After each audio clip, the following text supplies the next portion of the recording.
मंदिर शैली, ये 68 बीपीएससी में भी पूछा भी गया है। यह शैली एक नया तरीके से आर्ट एंड कल्चर में क्वेश्चन का प्रवेश दिया गया आयोग द्वारा। अब इसी प्रकार से पैटर्न बदली है, तो बदलती परिवेश में कुछ अलग बिंदुओं पर आपका आर्ट एंड कल्चर से संबंधित प्रश्न रहेंगे। अब इसमें देखिए, मंदिर शैली जो स्थापत्य शैली के रूप में भी इसको हम देखते हैं, लेकिन मंदिर शैली के भीतर क्या चीज आया। मंदिर हमारे देश के भीतर ऐसे ही नहीं बना, बहुत सारे समय से गुजरने के बाद समय का परिवेश अलग आया। शासकों ने अपने प्रजाहित और विश्व कल्याण की निर्मित भी मंदिर बनाने का ध्येय रखा था।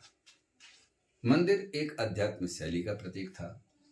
जो अपने हम देवी देवताओं की पूजा करते हैं, तो देवी देवताओं को समर्पण में एक स्थान को केंद्रित किया जाए, वह हमारा मंदिर स्थान था, जहाँ मन इंद्रिय को एक सिकंजित करने की भावना से हम इस स्थान पर आते हैं, जो अध्यात्म चिंतन के लिए सबसे बड़ा महत्वपूर्ण चीज होता है। मंदिर निर्माण शैली को में एक बात देखना है कि शैली क्यों होता है।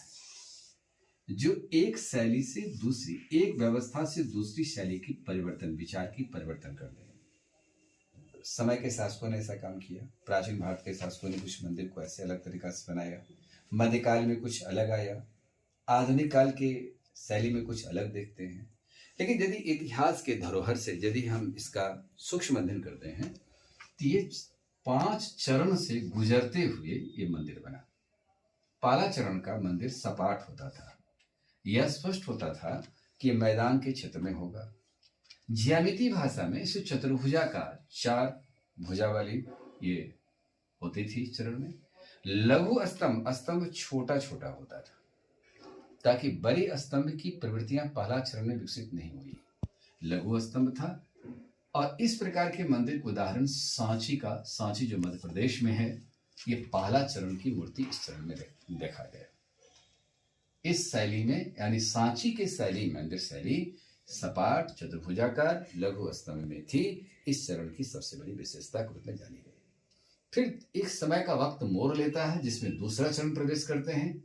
इसका ऊंचा प्लेटफॉर्म होता है, गर्भगृह होते हैं, प्रदक्षिणा जो चारों ओर से की जाती है, प्रदक्षिणा बहुमंजिली इमारतें होती है, और नचना कुठार मंदिर जो पार्वती मंदिर है, ये इसके उदाहरण में आते हैं। अब सवाल इस बात का है कि और भी मंदिर हैं इसके, लेकिन इस चरण की जो विशेषता है, ये पूरा ये पार्वती मंदिर में, नचना कुठार मंदिर में देखा जाता है।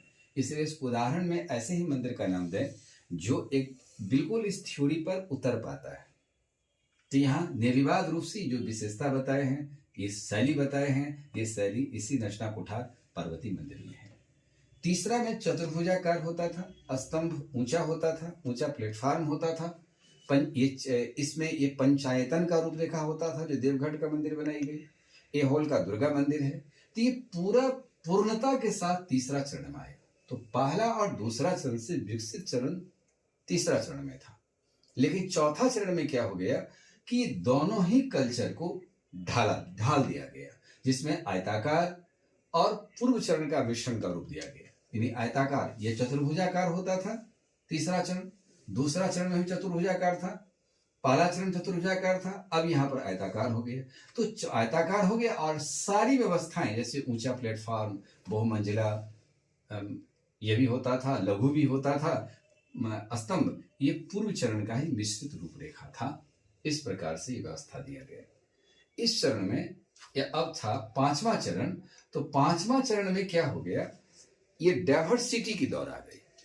मंदिर की डाइवर्सिटी हुआ, जो 3 शैली का निर्माण करता है। एक द्रविड़ शैली, दूसरा नागर शैली, तीसरा बेसर शैली। तो नागर और द्रविड़ के विकास होने के बाद फिर ये जो आपका बेसर शैली है, दोनों का मिश्रण रूप आ जाता है।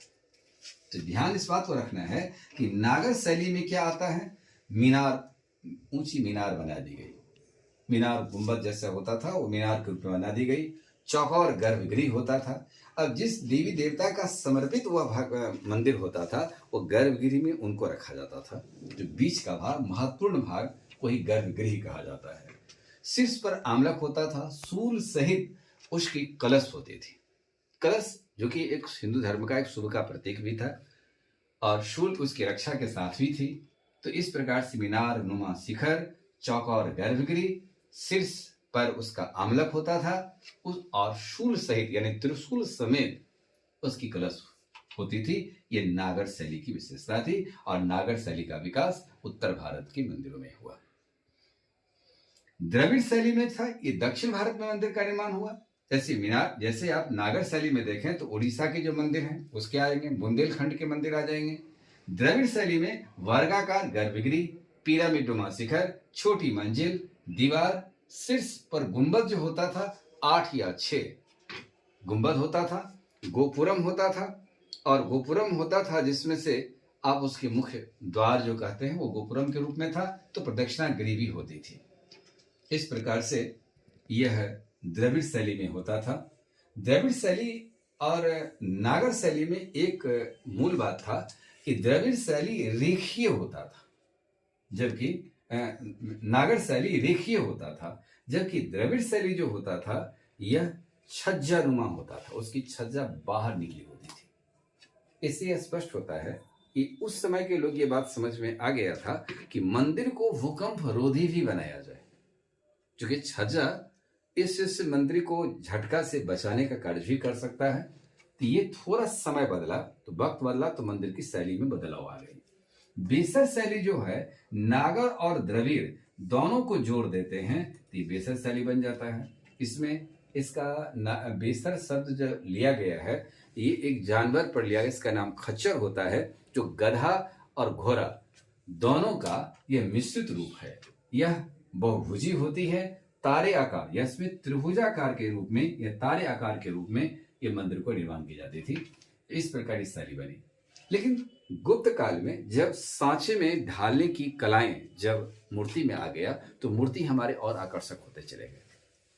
सांचे के नुमा जैसे किसी चीज को पिघलाकर, धातु को पिघलाकर हम मंदिर बनाते, धातु की मंदिर बनाई जाती, धातु की मूर्ति बनाई जाती थी।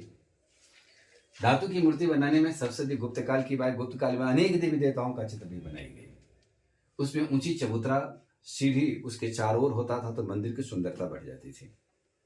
मकर वाहिनी गंगा और कुर्म वाहिनी यमुना दोनों का चित्र उसके ऊपर बनाया होता था। गर्भगिरी बाद परिक्रमा मार्ग होता था। हंस, सिंह, स्वास्तिक जितनी मंगल से जुड़ा हुआ यह सनातन संस्कृति में चर्चा आई है वो चीज मंदिर पर कहीं न कहीं लगाई जाती थी।